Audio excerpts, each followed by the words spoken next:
Assalomu alaykum, xayrli kech, yaxshimisizlar, opa-singillarim, aka-ukalarim, yaxshi yuribsizlarmi?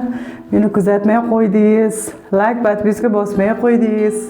Bu narsa menga emas, balki qiynalgan insonlar uchun kerak.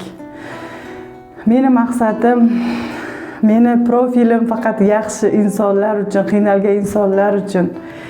Shunchaki menga boshida noldan boshlab chiqqanman. İnsanlarda yordam so'raganman, ma'nan kuch olganman. Hammadan Alloh rozi bo'lsin. Hammalaringizni sog'indim. Shunaqa videolarim to'pga chiqishini xohlayman. Qarasam tushib ketgan, hech kim kuzatmay qo'ydi meni. Mendan so'rasangiz, Xudo xolisa ishga borib, ishlab, uy olish uchun harakat qilib, mana qarang mana. Hech kundan beri yig'yapman, lekin tomoqqa ketadi, bir qarasangiz, uyga ketadi, kvartiraga ketadi.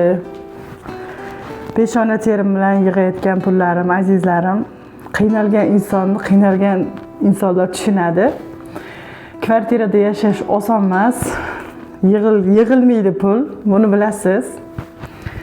Menda shunaqa gaplar. Meni kuzatishda davom eting. To'g'ri, men har kuni video qo'ymayman. Qiynalgan insonlar ko'pchilik tashlaydi menga. Menga qancha podpiska, like bo'lsa, shuncha yaxshi. Odamlarga yaxshilik qilishdan charchamayman.